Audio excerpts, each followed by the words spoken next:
questions. We're now going to move on to the backbench business, one of two debates today, and we're going to come to the first, the backbench debate on civil nuclear roadmap. Damian Collins to move.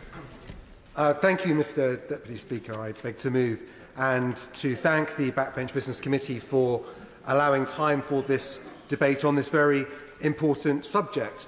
This is probably the biggest moment for the nuclear industry in the UK for 50 years. The government has set a very important, a very ambitious target of seeing 24 gigawatts of nuclear energy extra into the grid by 2050, which will require a huge feat of civil engineering to create the facilities that are required to deliver it. We also do this in the context of wishing to see a less reliance on imported oil and gas in our economy, to see more clean sources of energy and electricity, to recognise as well that other changes in technology are creating enormous demands for new energy as well. The impact of AI on energy demand will be very, very significant indeed. It was estimated by a researcher in the Netherlands that the amount of electricity required just to power AI in the world by 2027 would require enough electricity to power a country the size of the Netherlands. It would be not an insignificant amount and entirely new demand, as well as the high levels of water required to power the cooling systems required for the amount of computing power and energy as well. So our demands from the electricity market are changing, but technology is also changing the impact that it will have on that as well. So the review that the Civil Nuclear Roadmap sets out not only has to consider those challenges, but also the requirement that was set in 2011 when the current nuclear site list was agreed by Parliament, that would need to be reviewed in 2025 as well for the next period. Now, in that period of time, and I remember very well the 2011 review as a new Member of Parliament and with the nuclear power station of Dungeness in my constituency. And the idea of the site list review then was to try and give certainty to communities that nuclear power stations could be developed there, largely alongside existing facilities. There were 8 locations agreed. Also, Dungeness in my constituency wasn't expressly ruled out, but wasn't included at that time. And I have tried to be an advocate for looking at what is possible at nuclear sites like Dungeness, and not just looking to say, well, if they can't accommodate a nuclear reactor of the size of Hinkley Point C or of Sizewell C, then there is no future for them at all. And I think that is a very important part. Member for giving way, but doesn't that indicate why they ought to have a greater latitude, particularly looking at small modular reactors, preferably those produced in the United Kingdom? I completely agree with the Honourable Gentleman. I will be coming on to that in more detail. That's normally an excuse to say I'm not going to answer his point, his question, but I wholeheartedly agree with what he said, and I want to give it some attention as I go through my remarks. Because the advent of advanced nuclear technologies and small modular reactors is the big thing that's different now compared to 2011. It gives us more flexibility in the technologies that can be deployed. I agree with the premise of the Honourable Gentleman's point as well. This is exciting not just because it opens up new opportunities for nuclear power in the UK, but it creates an opportunity to see a renaissance of the civil nuclear industry in the UK. It's particularly exciting to see British firms like Rolls-Royce leading the development and design of new small modular technologies. And whilst the government has its competition to identify the best bet in terms of technologies to invest in, I think when looking at that, we need to look at not just the unit price of that technology, but the wider impact and benefit to the UK economy of investing in the new technology, particularly of modular reactors, which can be factory built and assembled and can be not just designed to meet our energy demands, but could be an export industry for the future for the UK as well. And this is an incredibly important part of the equation. Now, in designing the Civil Nuclear Roadmap, the government, through that and the creation of Great British Nuclear, I think has tried to make it as easy as possible for the industry to work with the government, to understand what the government's needs and objectives are, and to understand the technologies that it may seek to invest in. I think all of this is welcomed, and certainly the people in the industry I've spoken to welcome that step. It creates a degree of certainty. We're certainly looking at far more players looking to be involved in the UK nuclear market now than was the case in the past, a far greater range of technologies and different businesses investing in them and developing them in the UK, in Europe and in the United States and further afield as well. This is all to be welcomed and encouraged. I appreciate that's why it's difficult for the government now, any more than it would, as it would have been in the past, to say these are technologies we know with certainty we can back because the range is so great. But nevertheless, I think we do need to give certainty to the market and investors. The government's competition for SMRs is important too, but of course there will be developers of technologies that do not necessarily require government subsidy and support and are simply seeking sites where they can deploy that technology and know that they can connect into the grid to do so as well. I'll give way. We're giving way, and he talks about the competition, and I would also mention the time that it's taking. But isn't the underlying problem that while we have a manufacturer with proven capacity to produce modular reactors as they've been doing for the Royal Navy for many decades, the United States is out there selling their technology with the full backing of the US government and its various departments right the way across Europe and other parts of the world, and we're just considering, aren't we really hobbling British industry and the possibility of us being involved, as he rightly said, in this exciting new development? I'm sure the minister will speak for himself on that particular point, but I don't think that's it's a characterisation I would share. I think what the competition is doing and what Great British Nuclear is doing is giving a very strong signal to businesses like Rolls-Royce that this is not only a sound technology to invest in, but there is potentially a very robust market in the UK for it. And that's what I would like to see. And that's why earlier I said, when there is consideration of these technologies, we need to consider the broader impact on UK manufacturing and jobs that supporting and backing these technologies would bring, not just the manufacture of modular reactors and electricity as well. I've met with Rolls-Royce and seen their SMR plans and designs. I think it's incredibly exciting. As the Honourable Gentleman says, this is technology that's been developed for the Royal Navy, and its applications for civil nuclear are very exciting indeed, and I hope that they are very successful with it. I would certainly be very happy to see a Rolls-Royce SMR in my constituency at Dungeness. Now, on that point, Russell, thank you. I do support the introduction of some more SMR. I do hope, though, that the House would not want Rolls-Royce to get preferential treatment from the ONR in its GDA process, because we need to make sure it is safe. But would my honourable friend agree with me that Sizewell C is now getting underway, but it's important that the contractors do honour what they say they are going to do, like sourcing the water, like making sure that the skills and jobs are happening locally, in order to give confidence to people, because we know how long these projects have taken to get off the ground. I agree with my right honourable friend, and I think the point she makes as well about the labour market in the Sizewell area is incredibly important too. I know from Dungeness and my constituency that it's the certainty of having long-term employment that attracts some of the best talent, encourages people to join the industry, and encourages apprentices to join the industry, and it's an incredibly important part. I'm sure the Minister will probably wish to comment on the substance of the points that my right honourable friend has made when he gives his remarks too. But the point I want to particularly focus on in the time I have this afternoon is with regards to the site list consultation as part of the civil nuclear roadmap. Because I do think this is incredibly important. The government is saying that the criteria that were applied in 2011 for nuclear sites should still apply today. And in most cases, that is absolutely true. Consideration of safety, consideration where appropriate of access to water, of grid connections, can all be important considerations in deciding where the sites could go. And of course, habitat implications, flood risk if it's in coastal areas. All of these are constant. The one thing that is completely different now to 2011 is the size of the footprint of the nuclear facility itself. In Dungeness, in my constituency, it was the existence of special protected area land as a consequence of the unique shingle peninsula that Dungeness sits on, the second biggest shingle peninsula in the world, and a very unique habitat for Europe, let alone for the UK. The biggest shingle peninsula is Cape Canaveral in the United States.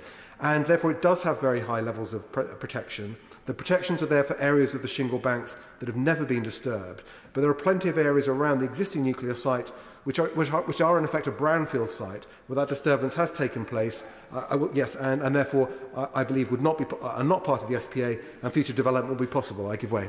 The gentleman is making a really powerful argument, and I think one of the significant points with SMRs, if we are to persuade people in future that SMRs are suitable for use outside of conventional nuclear sites, then placing them in places like Dungeness, in Trafford, which do not fit under the 2011 list, is a really important message, because we have to be able to persuade people that these can be used in other areas, as well as not misusing sites which might be better used for larger nuclear projects.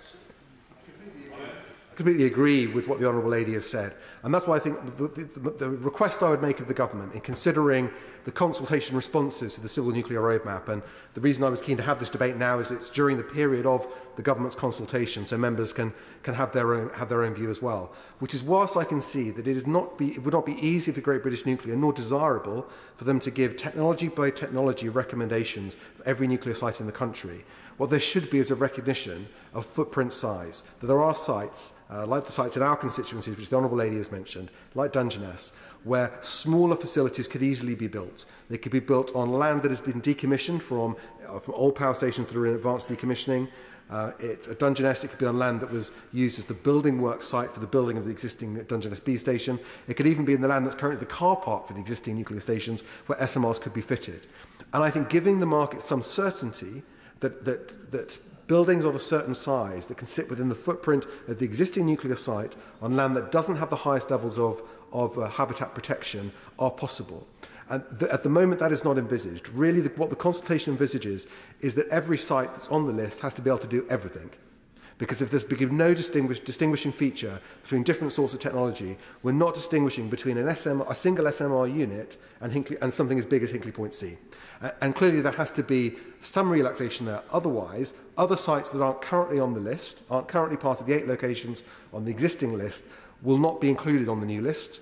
There will be the opportunity for industry to come forward with recommendations to the department to make a case for individual sites, but obviously without the certainty of knowing that it's believed that technologies below a certain footprint could be suitable there and would be suitable there, and to take into account all the other important considerations like the local workforce, grid connections, access to water for cooling if it's required, and so on, that are important parts of the site consideration.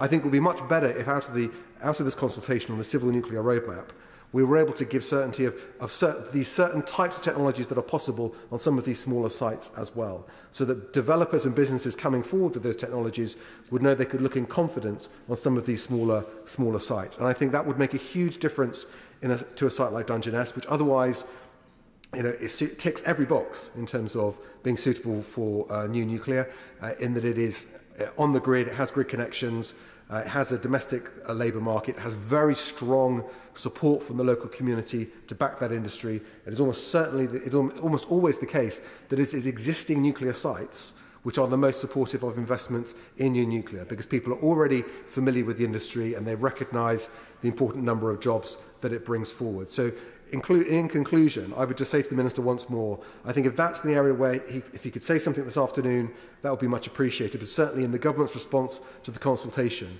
whilst not seeking to give, as I said earlier, site-specific technology information for each individual technology, of which there could be many more in the future, to at least recognise that the big difference between SMRs and reactors the size of Hinkley Point is literally that, their size. And therefore, they're not going to be suitable everywhere. In fact, only a relatively small number of places.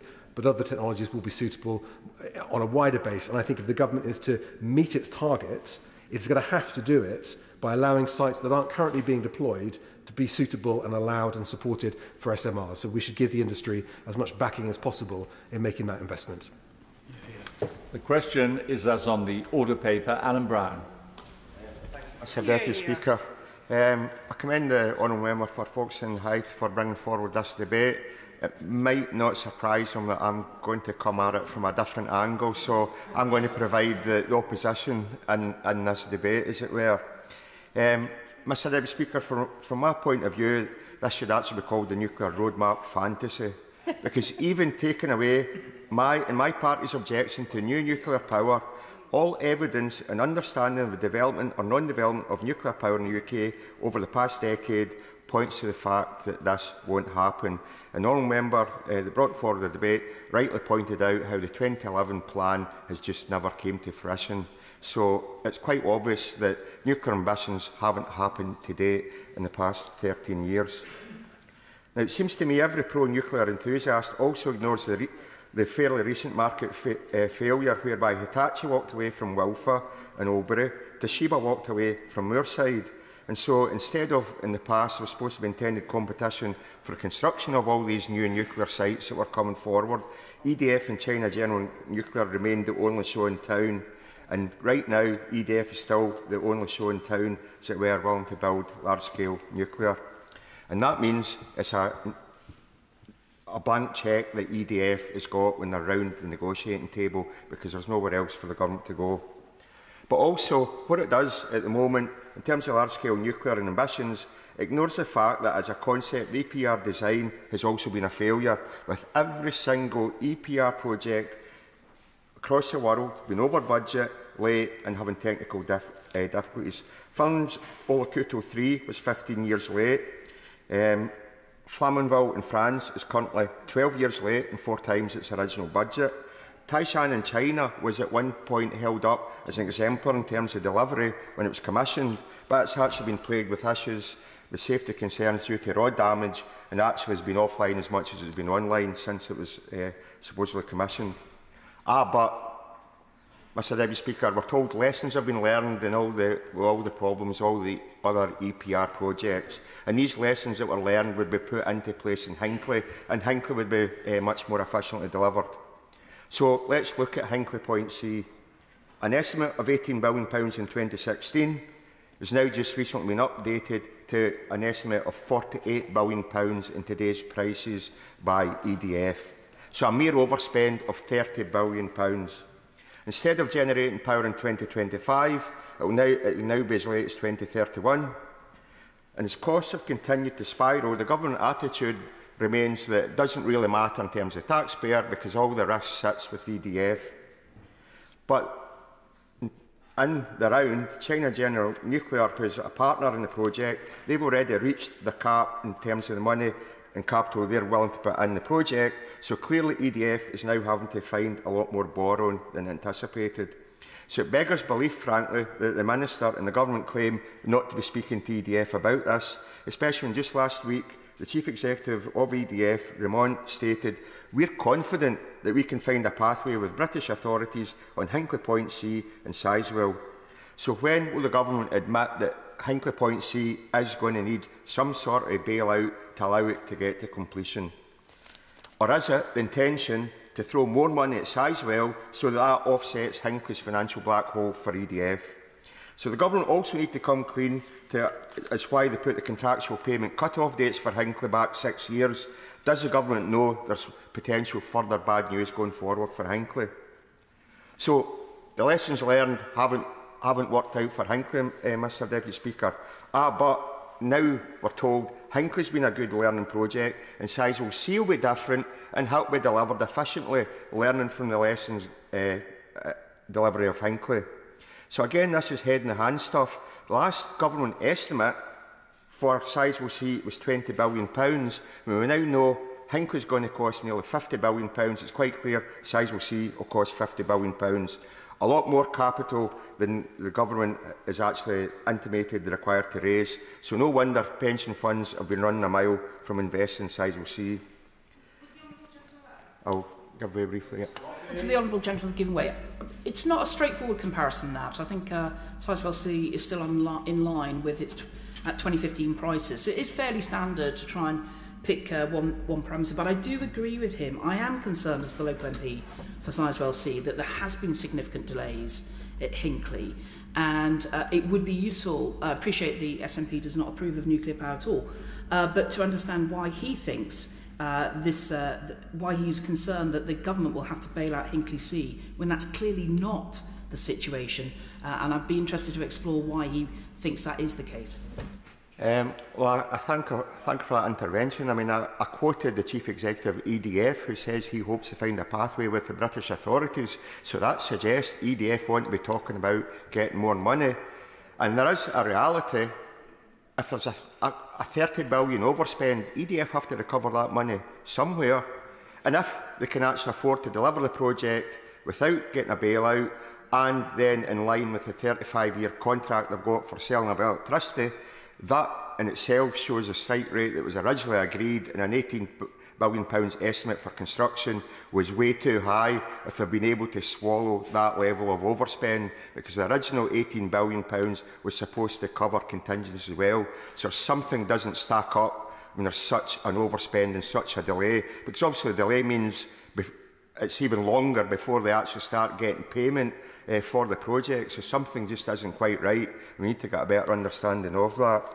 But in terms of replication for Sizewell C, I disagree that it's still in line with its 2015 prices, because at the end of the day, although some lessons can be learned and replicated, the actual site for Saville is smaller, it's more constrained, it's geologically different, it's surrounded by marshes adjacent to an internationally renowned nature reserve, and it's also in one of the fastest eroding coastlines in Europe, subject to rising sea levels and more extreme weather events. So in other words, I would actually argue a daft location for a new nuclear power station, but the groundworks and industrial civil engineering that's going to be required means it's not a straightforward carbon copy of Hythe to Saville.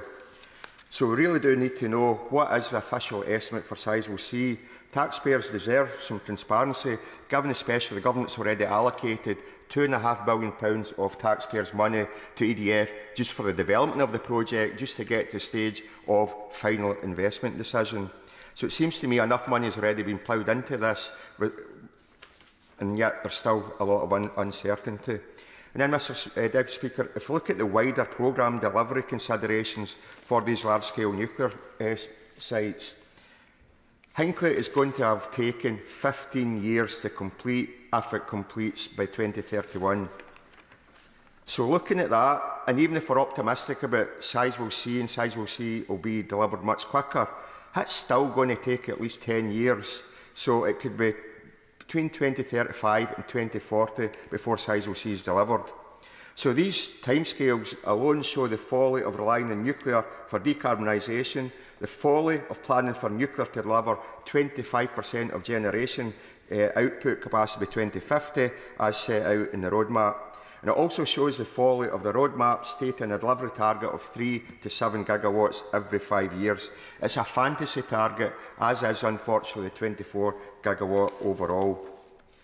And also the concept of 24 gigawatt or 25% of generation output is actually the wrong model, given that nuclear power in itself is so inflexible.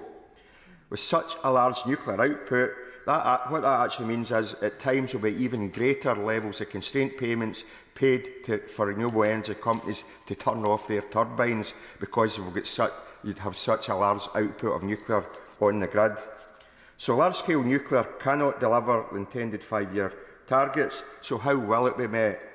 As the Honourable Member for Folkestone Hythe outlined, obviously in the roadmap talks about small modular reactors, SMRs. But let's consider SMRs. Firstly, they're named to sound innocuous, but does anybody really believe a footprint the size of 2 football pitches is that small? It clearly isn't. And there isn't a single licensed prototype in the UK yet, so good luck in this competition for SMRs, considering there's none licensed yet or approved to be constructed in the UK. In terms of designs the ONR are looking at, the only one that's reached stage 2 is the Rolls-Royce proposals, and stage 2 assessments due to conclude the ONR in July 2024.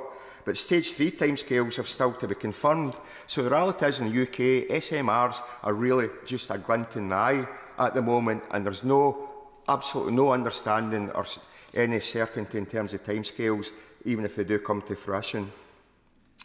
Now, if you look elsewhere in the world, NewScale, the supposed leaders in SMR technology, they've just given up in their proposed SMR in Utah because costs have ballooned to £7 billion, and also the cost of electricity generation is rocketed in estimated costs as well.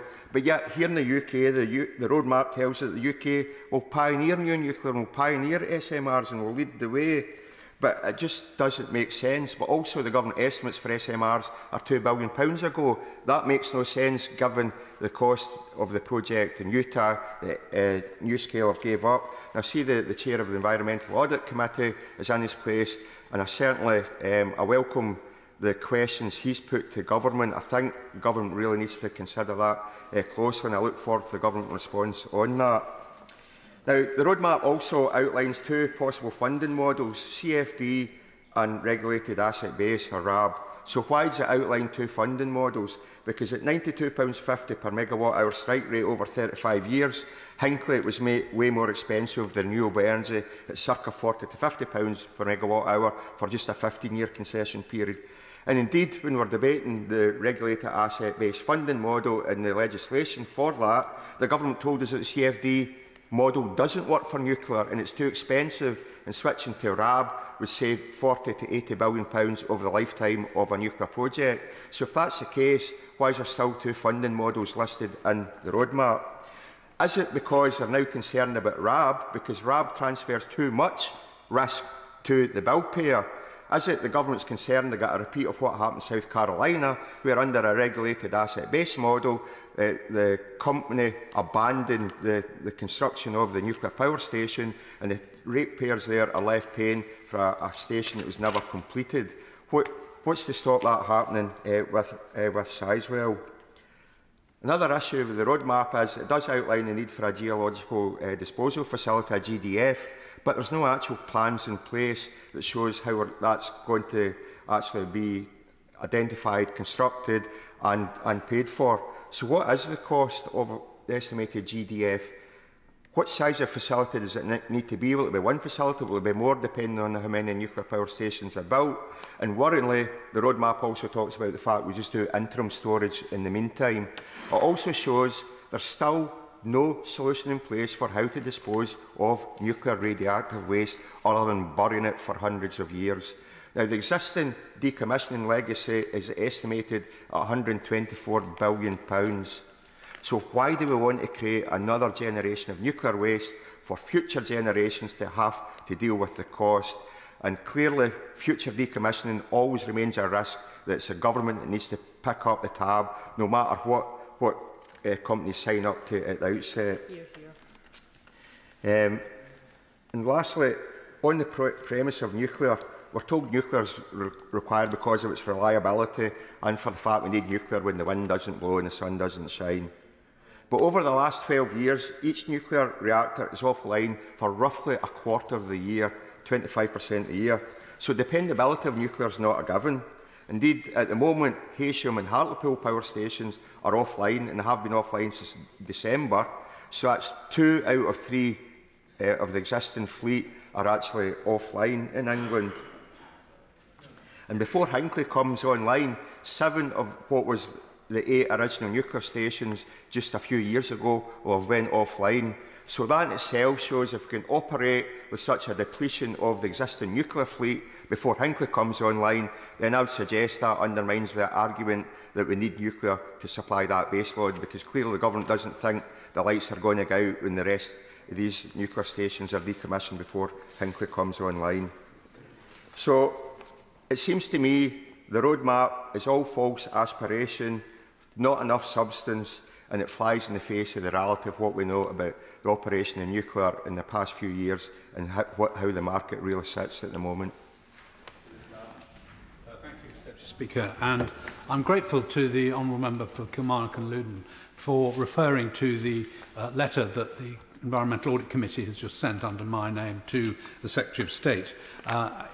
It's a letter which I'm very pleased that my honourable friend for the member for Folkestone and Hythe allowed to be tagged to this debate when he secured it, and I congratulate him for doing so. I think it's an important subject, and from our committee's point of view, it's timely because we wrote to the Secretary of State only the last couple of weeks ago before the recess.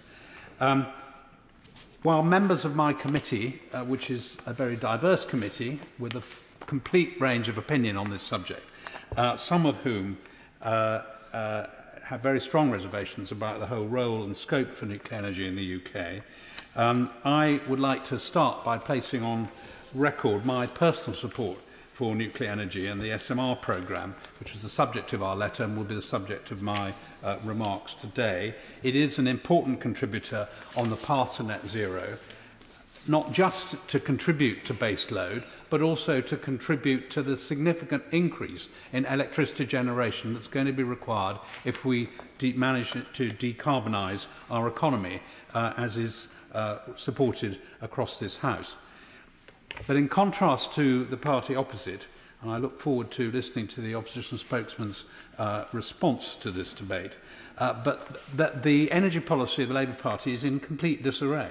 And I therefore welcome the stark contrast which has been provided by the Minister, in particular in his new role as Minister for Nuclear, in getting nuclear on the road to regeneration as a core part of our energy mix as we move towards net zero. It's precisely because the Labour Party, during their last period in office, made no decisions whatsoever, wouldn't even debate the subject, that we have such a skills shortage in the UK civil nuclear sector, which was picked up by the intervention from the Honourable, the Right Honourable Member opposite. Because no new nuclear reactors have come online in the UK since 1995 because of that indecision. So I really welcome the civil nuclear roadmap, which sets out the government's ambition to reach as much as 24 gigawatts of nuclear power by 2050. And indeed, the intent to deploy SMRs will assist the UK in reaching that target as set out under the British Energy Security Strategy. But I do wish to ask the Minister to consider the concerns which I raised in the committee's letter of the 13th of February to the Secretary of State, among which is the fact that the investment decisions sought between 2030 and 2044 are likely on current plans to realise generating capacity of between 9 gigawatts and 21 gigawatts.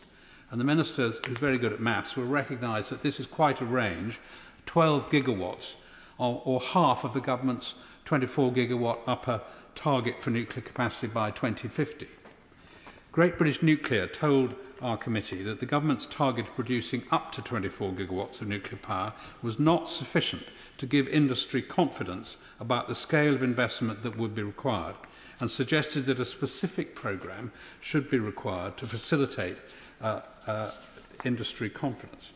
So further clarity, which was really the essence of my letter, is what would be welcome. Despite the government's assertions in response to the committee's recent intervention, the roadmap does not, as it stands, offer as much clarity as industry and investors require.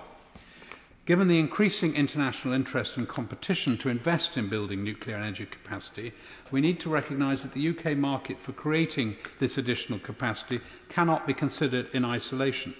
We are in an international race to transition our economy into a decarbonised world, in which many other countries are looking to build nuclear capacity. So those involved in delivering that capacity will have choices where to invest, where to build, and where to bid.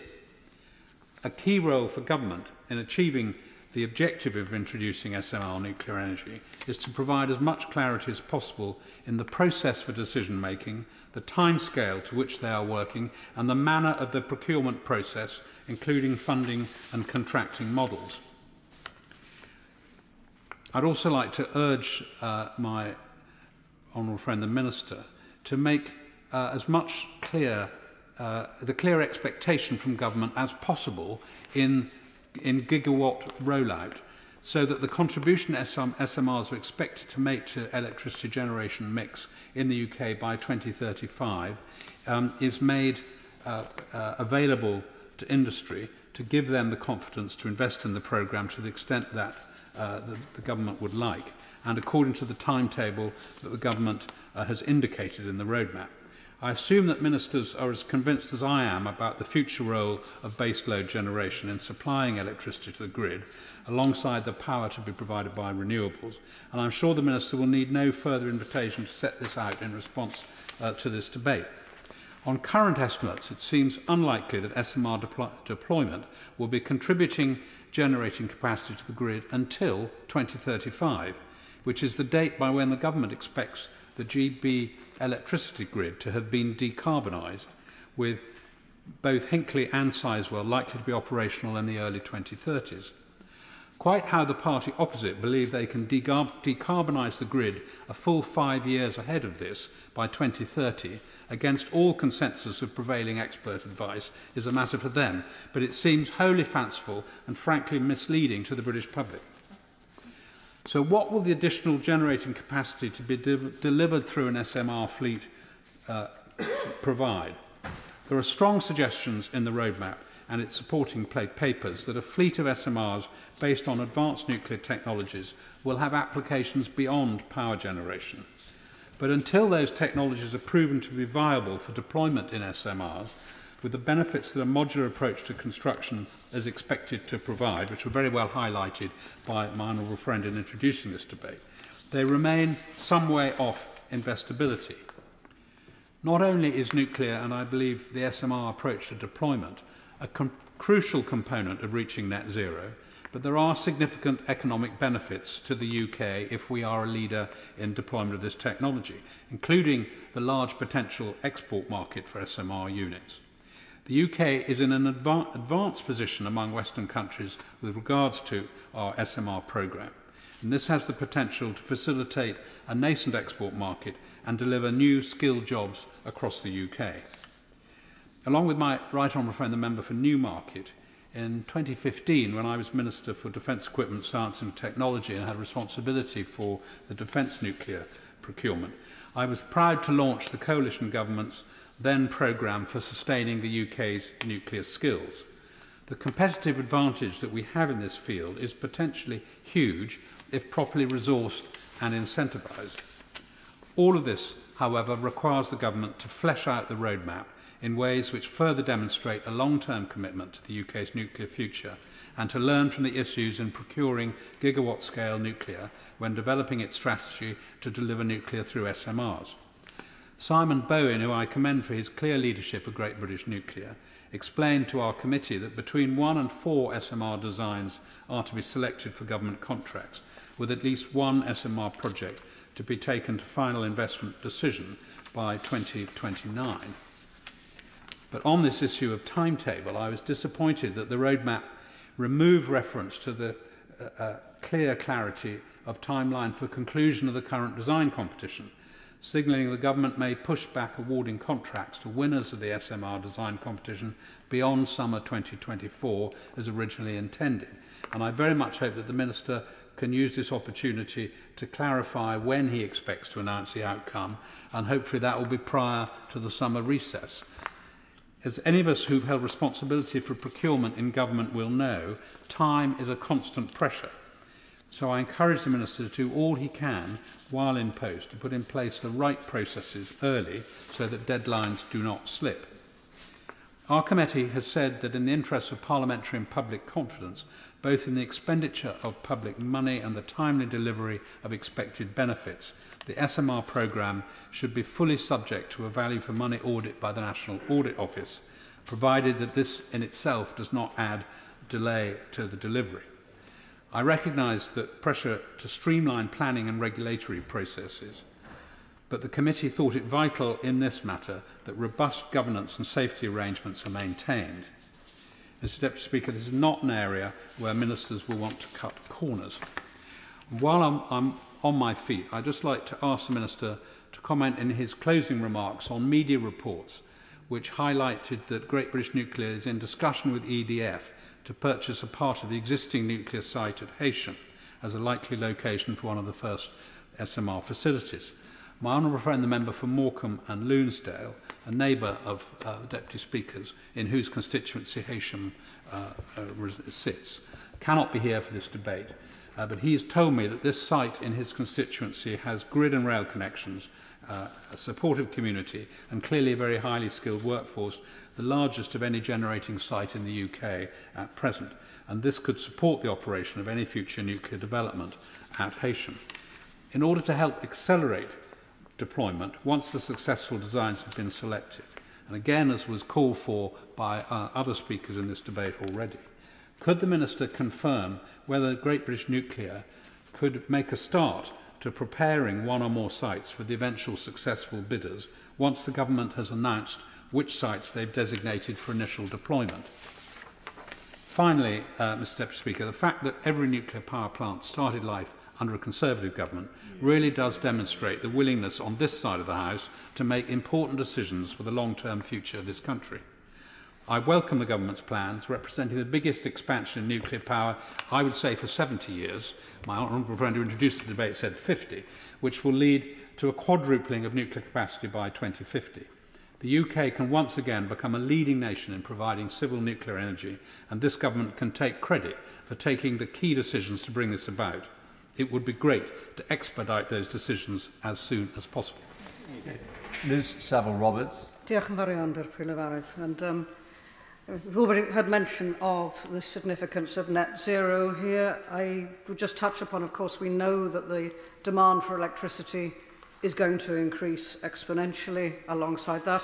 We also know that energy security, not just for the United Kingdom, but for the supplies of electricity which we presently receive from European countries, or the prices that they'll be prepared to pay for electricity and energy will affect what we produce here. And Ireland, of course, to the west of the United Kingdom, very significantly to the west of Wales, also are going through the same thought processes about their needs for electricity. The other thing I'd like to touch upon, because we had an APPG visit to Finland, alongside the great significance of employment, which in no way I would say in any of our constituencies, least of all in one like Dwyfor Meirionnydd, which is one of the lowest paid constituencies in the United Kingdom. In no way is that insignificant, but there are other socio-economic drivers here which could be part of this programme and which are implicit with the roadmap. One of those, and I think this is something which we have not considered in sufficient detail, sufficient depth here, is the cost of electricity in the United Kingdom. Again, I speak for my constituency. We pay amongst the highest standing charges, if not the highest standing charges, alongside Merseyside within the United Kingdom, and yet we have a tradition of generating electricity. I can think of a hydro production in Tanagrisha, which is producing and feeding into the grid, and goes over some of the poorest built housing that we know, certainly in my constituency, can actually be said to be some of the poorest built housing in Western Europe. There is a deep anomaly, and we know how much that the energy poverty is now hitting communities. We must be looking in future, not just in the boon that comes with employment, but in the boon that comes from generating electricity. Now, I mentioned Finland. In Finland, those large-scale power stations that are generating pay into realty taxes, real estate taxes. They pay so much that everybody else pays less. And of course, in France, people actually pay less for electricity when they are in environs of a generating station. These are things that we need to consider because as things stand, we are dealing with inequality and suffering in terms of power, poverty. One thing I'll just touch on before I come to what I evidently will want to speak about, very much like the Honourable Member for Folkestone Hythe, about the power station, the decommissioned power station in my constituency. I welcome the announcement for Wilver. It is the policy of my party, Plaid Cymru, to support developments at those two sites, although no more sites within Wales. But I previously worked in the further education establishment, and we saw the experience of raising expectations and raising hopes in a community and then having those dashed, which of course is what has happened in Wilver in the past. I would urge the government to make sure that what is proposed is actually robust and resilient and sustainable, and that these developments do come forward. I do remember a programme of apprentices who had to go and finish their apprenticeships elsewhere because we were no longer able to do that within Wilver. That is very damaging. So there's immense potential here, but this potential must not be handled lightly. It mustn't just be a political boon in what we know is the run-up to a general election. These matter immensely. These schemes matter immensely to our communities, and they must not be handled lightly. Right, to turn to Trawsfynydd, just like Dungeness, a site that didn't find its way onto the 2011 list for reasons which were perfectly understandable at the time, but I would strongly argue should be in consideration in the here and now. The reasons why. First of all, I'm going to name-check a constituent, Rory Trapp, who almost single-handedly, when he worked at Trawsfynydd, he was also the Prospect Union rep. When he worked there, he got Trawsfynydd mentioned in the Financial Times and elsewhere as one of the first sites, the first site for which an SMR was being considered. That raised people's hopes in my constituency. As I mentioned, in terms of salaries, the difference it makes for an area like Meirionnydd within Gwynedd is immense.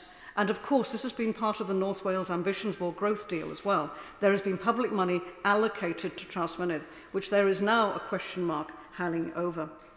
The other advantages of this site, we have grid connectivity. Now, I do know for some of the other sites that this is going to be a question. There will be a cost, there will be public controversy, there will be issues over pylons. That exists. This site is entirely in public ownership. There's actually a question about the best use of public money. And the reason why Trallsfynydd wasn't on the 2011 list was because it was on a lake rather than on the sea. And it was recognised then that the site was not sufficiently supplied with water to be able to be a large-scale development in future. That comes back to an argument I raised in my intervention, that if SMRs are to be shown to be suitable for other sites' usage rather than conventional sites, the government should be looking at how they can show that on the ground. And that, again, was one of Trallsfynydd's original positive points. Alongside that, of course, Welsh Government has invested Cwmni Egino as a development company for this site, which appears to have been disregarded in the criteria. I'm sure they were very worthwhile criteria for GBN, but that was not one that was unique to Wales that was considered. And I would strongly urge that that is now considered. And finally, of course, there's actually a mix for this area. We have a hydro generation scheme at Meirionnydd, so old it exists before even the national grid exists. And we also have a local scheme for energy and community energy who want to engage with the profits generated from Meirionnydd, a company called Ynni. And I would welcome the opportunity to discuss this and everything else that I am raising today further with the Minister. So, just to close, Trallsfynydd ceased to generate over 30 years ago. The fear is that what is being proposed now, and I know that there will be other sorts of technologies mentioned, and this is, I will be told that Trallsfynydd is not off the list. But they are 30 years away. That's 60 years of a publicly owned site without any generation. That's more than a professional lifetime. This is a waste of a resource, and also something that would make immense difference to this area and to North West Wales as a whole. So I would like to know, what does the Minister propose for this site? Will there be an SMR? Is there a possibility of an SMR? If it's an alternative technology, what is it? How realistic is that? Are we talking about medical isotopes as well? Because that has been mooted. I have mooted that because we know that there is a security question over supply of that. But the final thing that I will reiterate now is that this is a waste of a public resource. We have so much here, just like Dungeness, so much there that I think we could be making better use of, and I would urge the Minister to consider how best to do that. Thank you very much. Paul Beresford. Thank you, Mr Deputy Speaker. I'm a little cautious rising, because like members have done in the past, I've got great enthusiasm, great understanding of the need, but considerable ignorance of the actual physics of it, having left my physics 30, 40 years ago. But I've got two personal links. The first one is a slightly amusing one. I lived in a little place called Richmond in the north of the South Island of New Zealand, and just down the road is a place called Appleby, which is even smaller. And in the 1870s, the school at Appleby had 4 pupils, and one of them was Ernest Hemingway. Sorry, not him, Ernest, our nuclear man. His first invention was a potato masher for his grandmother, which I thought was quite an interesting link because, as we all know, he went on to smash the atom, as it's been put. Now, my enthusiasm comes from a recognition that we really must have nuclear power because we cannot get it in this country without the facilities, and even with the point about hydroelectric, without nuclear power. We've got to have it. And my second link to this is that in my constituency is a firm called KBR. Now, KBR are a power in nuclear production, and they particularly welcome this particular roadmap. But they have concerns about it, and they would like, and I'll use this as an opportunity to invite the Minister, to have a roundtable discussion, bringing some of the really top key players in to sit down with him and talk the whole project through. Because their feeling is that, and I sense it as well, that we've got a classic UK caution in this area. We had a positive response to small modular reactors with Rolls-Royce and TerraPower, But we don't seem to be getting stuck into and then behind the advanced modular reactors, which has been mentioned already. I think you're going to make me rather difficult because of my lack of knowledge, but please. I promised the honourable member I won't. Would he agree with me that one of the big problems, as someone who's very pro-nuclear myself, is that we have loads of reviews, we identify all the problems and what we're going to do, and then we never actually do it. And what we also do, if we do get round to actually building a station, we build one. We don't build a number of them, we build one. And then in a number of years after that, we might build another one, but not to the same design as the previous one, but by a completely different design. And that's how we keep going on in this country. Struggling to find was Ernest Rutherford. Ernest. I had actually worked at. The whip was the genius, not me. The whip saves me. Absolutely. And considering the other thing that rather kicks me in my memory is that when I went out to the same place last September before, I stayed at the Rutherford Hotel. Oh dear, my English and English literature is better than my physics. I can see that. I do agree. And this is a point that KBR and others are making, and that is that this is an opportunity, but we have a real distinct British possibility of missing it. And they're particularly going for AMRs, and they've come back to me and complained and will to the Minister, so he's prepared for the meeting, that we have a clumsy DCO or development consent order. It delays everything, it's bureaucratic, it's problematic, and it could be considerably easier. And as a result, we are slipping behind some of the rest of the world. For example, the United States Advanced Reactor, an AMR technology developer, TerraPower, is well underway with a finance match program that will achieve power generation in the US by 2020. We have that opportunity, we have the right attitude, but we're not doing it. And I would stop at this point, having made the complaint and missed on Lord Rutherford, that we do owe it to our country, to our nation, to the fact that we haven't got the facilities to produce that extra 40% of our power when the sun doesn't shine and when the wind doesn't blow, and even though the water will still keep running, but that's very, very minor. And if we miss this opportunity, we are going to hand to our children a low-grade state.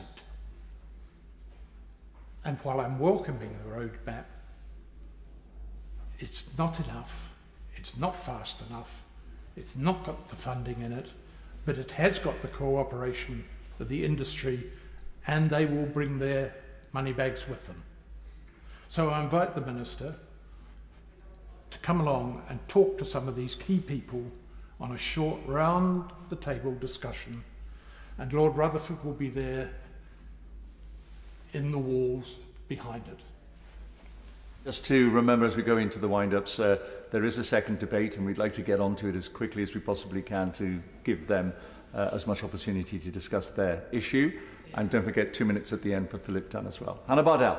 Thank you very much, Mr Deputy Speaker, and I will be very mindful of that. And I think it's fair to say that whilst there are very different opinions on nuclear energy and indeed on the civil nuclear roadmap, I think what we can all agree on is how important energy is to our future, all nations across the UK, and how it's becoming an increasingly important resource indeed across the world. And I am proud as a member of the SNP from a Scottish constituency in Livingston that we are an renewable energy, particularly rich nation in Scotland, and we want to see those resources made the most of. And I don't believe, nor does my party believe, that nuclear is that way forward. Now, the effects of climate change and resource competition have demonstrated that across the amount of energy we need is not a given, and that we must act to ensure that we have secure and sustainable energy resources. However, the goal of energy security cannot be achieved by going backwards, and that is very much what I think many members on our benches feel is the case. And it is interesting that even those in this debate who support nuclear energy are critical of this roadmap. In fact, my own colleague, the Honourable Gentleman for Kilmarnock and Loudoun, made a very pertinent point. I know he's not supportive of it, describing it as a fantasy. I think that is probably the best and fairest description that could be made. Nonetheless, there were those, particularly who have constituency interests, who raised very pertinent and serious issues throughout the debate in terms of cost, in terms of delivery, and I'll come on to that very briefly.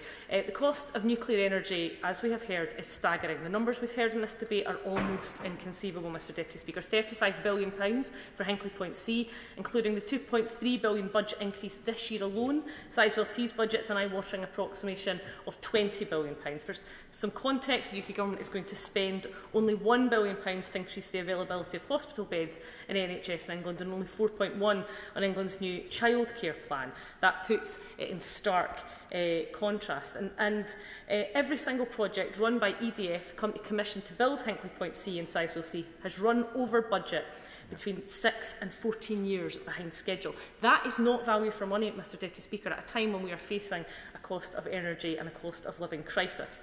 The plan is not efficient, effective or practical. And what's more, the large investments come at the price of green energy development in the UK. Non-nuclear renewable energy sources are credible options to solve energy instability. Scotland has proven that it can fuel its entire country and more just with wind power. And in fact, according to the National Grid, Scotland's energy, its full energy mix, has been keeping the lights on in England. So, you know, we're doing our good turn, but the reality is that money invested in nuclear projects is taking away from investment in green energy, particularly in Scotland. And when we look at grid connection, which is something that a number of members have raised, I met with a developer recently who is trying to develop a solar project in my constituency. I had concerns about how close it was to houses in my constituency. These are new developments and still something that is very much being looked at in lots of areas. But the one thing that they said to me was if this project had been built in the south of England, it would have been half the size. It needed to be twice the size because of the grid connection charges. And if I heard from my honourable friend for Dwyfor Meirionnydd that the grid connection charges and the standing charges in her constituency were absolutely outrageous. Now, the Green Industrial Revolution is the greatest economic opportunity of the 21st century, and it will deliver more jobs, cheaper energy and economic growth. And this focus on a blank cheque investment and unproven nuclear power is utterly ludicrous. At the end of the day, we need energy from the United Kingdom to function, and fuel is becoming a scarce resource. Action must be taken to resolve this, and this much we can all agree on. However, the Civil Nuclear Roadmap doesn't even solve this problem. In fact, the plan, as we've heard, focuses largely on the great development of small modular reactors, and the proposed 300 megawatts SMRs appear to be based on the 1500 megawatt design that has not actually been built, making the technology and the Civil Nuclear Roadmap unproven. So to have such an important roadmap and to spend so much public money on it and have at the heart of it a technology that is not proven just doesn't make sense. If it was not enough, these SMRs are thought to produce up to 30 times more waste than conventional nuclear reactors. And as my SNP colleague highlighted, waste is one of the major concerns that we have. We're seeing water pollution across the UK, sewage being pumped into rivers and seas, particularly on the coast of England, and now we want to dump nuclear waste in bunkers or according to this roadmap, not actually have any proper plans and just kick the can down the road. So Scotland and the rest of the UK need a government that will deliver a comprehensive energy strategy that includes jobs, lower bills and grows the economy. We deserve a plan that can unleash our full green energy potential, and Scotland's future growth and green future comes from investment in renewable energy and not nuclear. The UK-wide focus on nuclear energy runs counter to, frankly, common sense. We've seen projects, and I know the Minister will know this and will hopefully feel it keenly. I worked in the north east of Scotland, I worked in the energy industry myself, and I saw the cancellation repeatedly of carbon capture and the devastation that it wreaked on that industry. We cannot trust the UK government, sadly, and this Conservative government with our energy policy. So at a time when other countries are ramping up investment on green energy, Westminster is showing itself to be incapable of delivering a credible plan. It's clear, as this debate has shown, that the UK government's civil nuclear roadmap does not deliver. Here. Here. Dr. Alan Whitehead. Thank you, Madam Deputy Speaker. I'd first like to congratulate the Honourable Member for Folkestone and Hythe in securing this very timely debate via the backbench business process. Extraordinarily efficient since the roadmap was only published on the 26th of January. So to get a parliamentary debate within less than a month of that being published is good going indeed. So congratulations to the Honourable Member. Now, what I think we need to say at the outset for the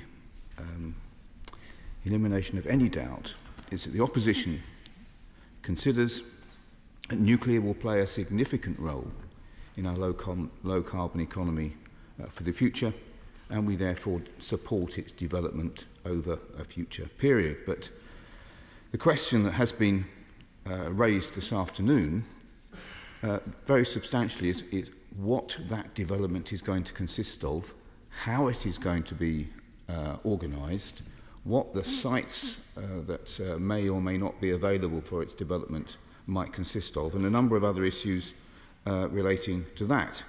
So it is good that we now have a nuclear roadmap, but I think it is fair to say, as other honourable members have mentioned, the chair of the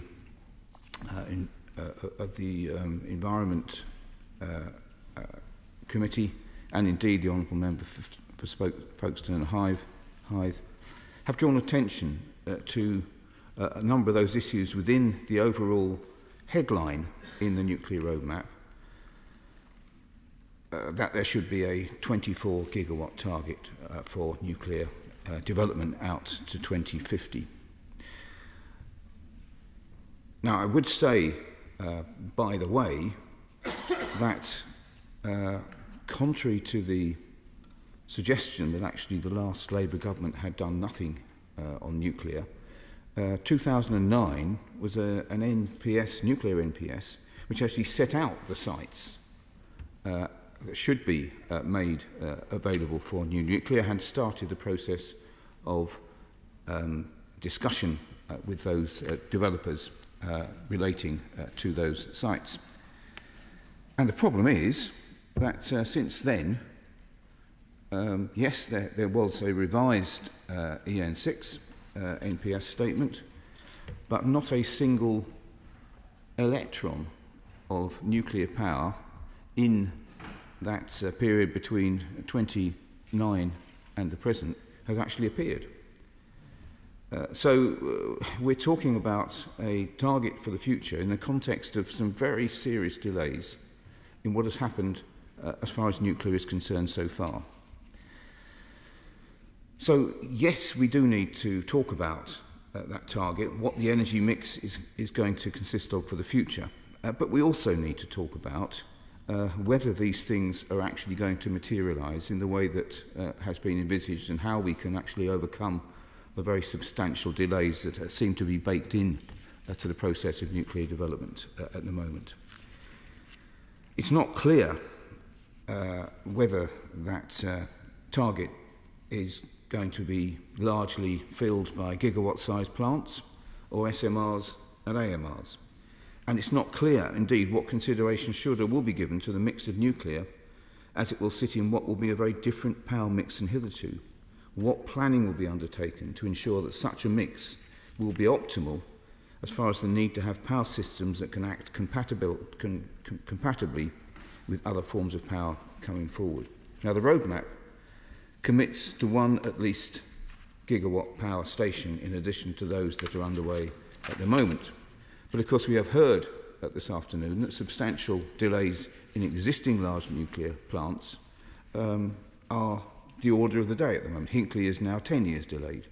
Sizewell C has not yet got financial closure, and it doesn't look as if there's going to be any power from Sizewell C till the early 2030s. The good news is that Sizewell B is likely to have an extension of 20 years on its life, currently due to close in 2035, and that's the equivalent, effectively, of a new large power station generating in the late 2030s onwards.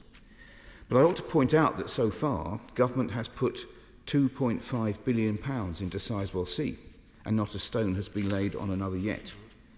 I imagine that there would be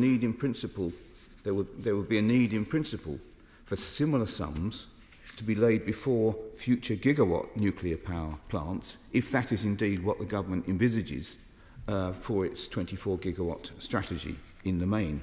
It's not indicated on the roadmap whether the government is able or prepared to do that, and indeed the money that has been put already into Sizewell was not itself planned.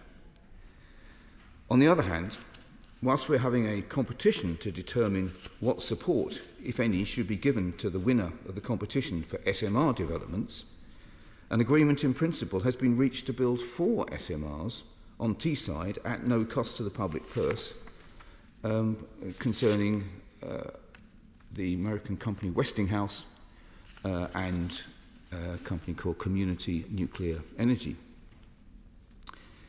So it appears, at least, competition or no competition, there may well be circumstances under which, at no cost to the public purse, nuclear power in the shape of SMRs can come forward.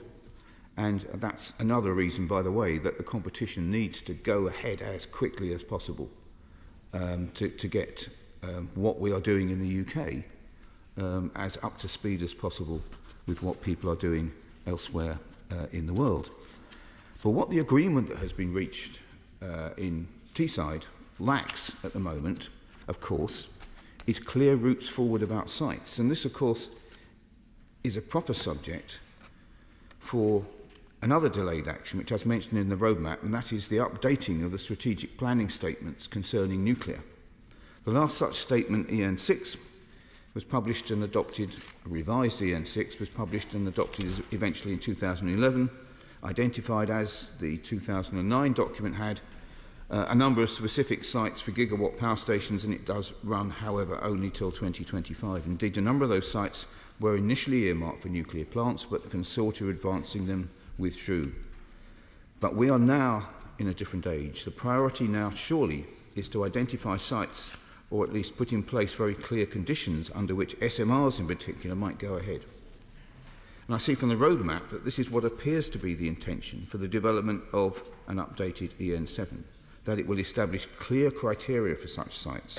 But of course it is, as with so many other things related to nuclear planning and action, delayed and is not with us at the moment, but should be. I hope the Minister will be able to give us today a firm indication of when it will be published and adopted by this House. An area where we've had delays and prevarication in the past is the issue of nuclear fuels, and I'm very pleased to see in the roadmap that there is now a firm commitment to support the development of both new forms of nuclear fuel and support for production of existing fuels such as HALEU, which at present is only available from Russian sources.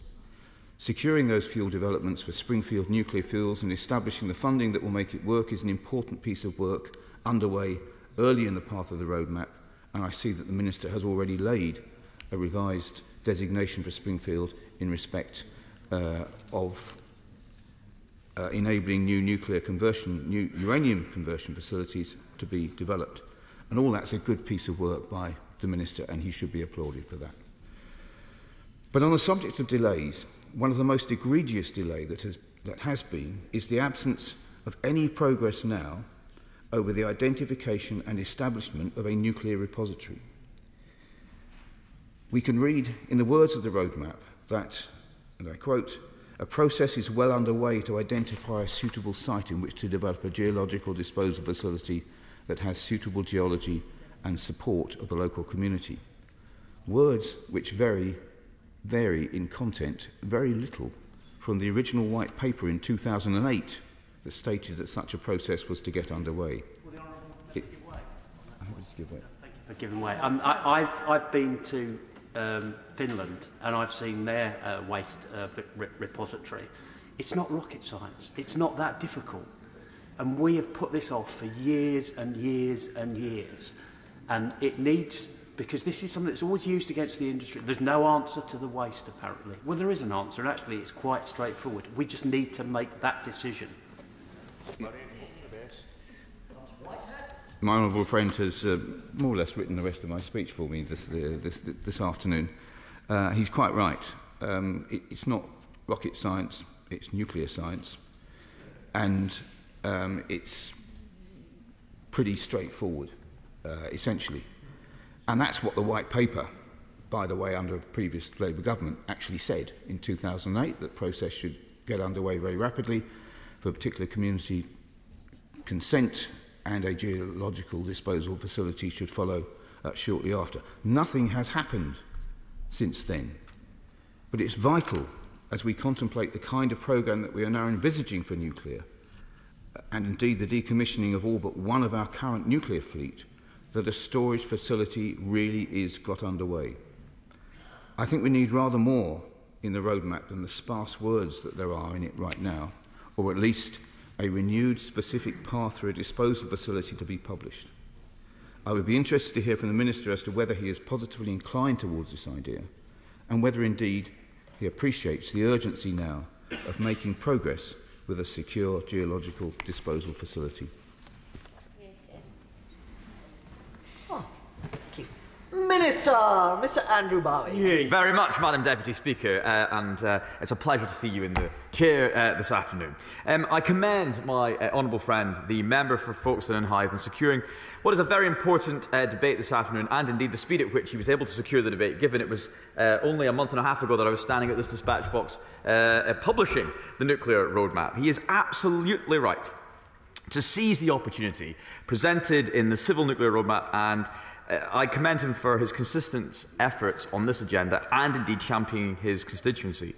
And I was grateful to visit Dungeness last year myself with my honourable friend, and saw the strong local support for that site as a potential future location for a small modular reactor, and very much enjoyed my trip to the local pub and the fish and chips, or should that be fish and chips, that we were served following our visit to the reactor. The UK already delivers high-quality apprenticeships in the nuclear sector. We recognise the need to increase the number of apprentices to ensure that the nuclear sector can keep up with demand without compromising the quality of training or career opportunities. And the value of energy generation to communities around the country is an essential part of this discussion. A month on from the publication of the Civil Nuclear Roadmap, I'm very pleased to be discussing it here today. This government is focused on creating a stable, secure and clean energy supply for this country. The publication of the roadmap sets out plans for the great nuclear revival of this country. As the Right Honourable Member for Ludlow, my friend, pointed out, who has been a consistent champion of this, nuclear plays a key role in our drive towards net zero, recognised not only by this country, but at COP by 30 other countries around the world who came together to pledge to increase their nuclear generating capacity by 30%, so that we can take concrete action on the biggest challenge of our time, which of course we all agree is climate change. Nuclear power generation as a low-carbon, proven technology will play an important role in making our energy system more resilient and indeed less polluting. We have set out this expansion with quantifiable aims. We want to achieve up to 24 gigawatts of nuclear power generation by 2050. That is 4 times what we currently produce. This ambition will require us to deploy a range of technologies from large-scale gigawatt reactors to small modular reactors and, coming down the stream, advanced modular reactors. Now, in the first of those technologies, I am pleased to say we are making incredibly good progress. Since this subject was last raised in the House on the 11th of January, the Government has made available a further £1.3 billion for the construction of Sizewell C. That brings the total Government investment available for this project to £2.5 billion. And beyond Sizewell, we have committed to a pragmatic approach to nuclear deployment. As set out in the roadmap, this means committing to explore a further large-scale nuclear project beyond Sizewell. I won't give way because I'm going to address the comments he made earlier, further on in my speech, and I'm conscious we have another debate to get to, and I don't want to take up any more of the time that we are already eating into for that debate. On SMRs, we have set up Great British Nuclear, an arm's-length body responsible for helping deliver new nuclear projects. In 2023, GBN launched a technology selection process for SMRs referenced this afternoon, with the aim of identifying the technologies best able to reach a project final investment decision in the next Parliament, potentially releasing billions of pounds of private and public investment. In October, Great British Nuclear announced the designs of 6 technology vendors it had down-selected to proceed to the next stage of the process. And the next stage of the competitive selection process, I can assure honourable and right honourable members, will be launched very shortly. And the ambition is to announce this year which of the 6 companies the government will support. Importantly, whatever the technology, the nuclear programme requires new sites to enable construction within this decade. The government's plans published last January set out how we will achieve this expansion in the coming years. My honourable friend will know from the roadmap that in order to reach our destination of up to 24 gigawatt by 2050, we have proposed a new approach to siting nuclear power stations which will empower developers to identify sustainable sites. The current national policy statement for siting nuclear power stations deployable before the end of 2025 lists potential locations for nuclear sites. Our new national policy statement for beyond 25 aims to enable developers to identify sites that best match their technology, to open up more siting opportunities and facilitate longer-term market development, and updated, robust site assessment criteria will ensure that only those sites that are suitable for new nuclear progress through the planning system. While we cannot today speculate, I'm afraid, on the location of these new nuclear sites, we will pave the way for new nuclear sites in the UK to be made possible by this new nuclear siting national policy statement and civil nuclear roadmap. And I suggest to my honourable friend and to any others who are rightly looking to the job creation and economic benefits of new nuclear sites that my department shares your eagerness to confirm these projects, and we will share news of these as our consultation progresses. I know red tape and overcautious regulation has slowed the progress of many construction projects in this country before, but I would urge that cautious planning and adherence to correct procedure are a necessity when we here are, after all, discussing nuclear power. This is a slow process because it is a diligent one, and it should be a diligent one. I will not make any promises today about the location of new nuclear sites, but my honourable friend and others can be certain that community engagement will be central to the development of any new sites, and my department is working to deliver this. The honourable member from Mole Valley talked about new technologies, and I launched the Alternative Routes to Market for New Nuclear Projects consultation in January. This aims to explore what steps can be taken to enable different routes to market for advanced nuclear technology and the uses and potential benefits they can provide to the UK economy when they do not need the support of the British taxpayer. The consultation will end on the 12th of April, and we are seeking responses to support the development of policies that would allow the nuclear industry to thrive. Expanding our nuclear power generation will benefit every community in this country with clean, reliable power, but it is the communities that host these new nuclear sites that will see that benefit most directly. The skilled workforces that exist around our existing nuclear sites will, I expect, be an important consideration for those looking to develop new nuclear reactors. We expect the nuclear sector workforce in the UK will need to double in the next few decades in response to this challenge, and recognising that we cannot close the skills gap without urgent collaborative action, we have worked with the Ministry of Defence and will soon be launching the Nuclear Skills Task Force. Now, this task force, of which I'm incredibly proud, will set out the action needed to ensure the UK's nuclear sector will have sufficient and appropriate nuclear skills to deliver our nuclear ambitions in both civil and military. I won't, because I don't want to eat in any more to the time of the next debate, which is upcoming. The task force will set out our aims and ambition, and the work involves is close coordination with industry across civil and military to turbocharge the work already happening to develop the skills we need, and we look forward to seeing the task force's final recommendations very soon. Honourable members and right honourable members raised extensive points regarding the route map. I have been advised that we want to give time for the next debate, so I will not be able to address all the points today. However, I did promise the member for Kilmarnock and Loudoun I would come back to his points on Hinkley Point C and Sizewell. Look, Hinkley Point C is not a government project, and EDF is responsible for its delivery. Additional costs will not fall to the taxpayer, whatever you might be reading in the press. Sizewell C will be a crucial part of the UK's agenda for new nuclear power, and as I said, we've made available a total of £2.5 billion to support the project's development, and last year the government in Sizewell C started the process to bring private equity backed by our new regulated asset-based model for nuclear, in which we have considerable confidence. The honourable member claimed the RAB would not deliver. The RAB was established as an option for funding new projects following recommendations by the NAO. The most appropriate funding models would be determined by negotiations with project developers on a project-by-project basis. But as I said, we have full confidence in that, and I will write to any of the other members who took part in this debate to address their points following the closure of this debate today, because this is important points were raised, but I simply do not want to eat any more into the time of the next debate this afternoon. So to sum up, Madam Deputy Speaker, we have published 3 key documents which reinforce reinforce the UK's position as a leader in the civil nuclear renaissance, a civil nuclear roadmap, a consultation on alternative routes to market, and a consultation on proposed policy for siting new nuclear power stations.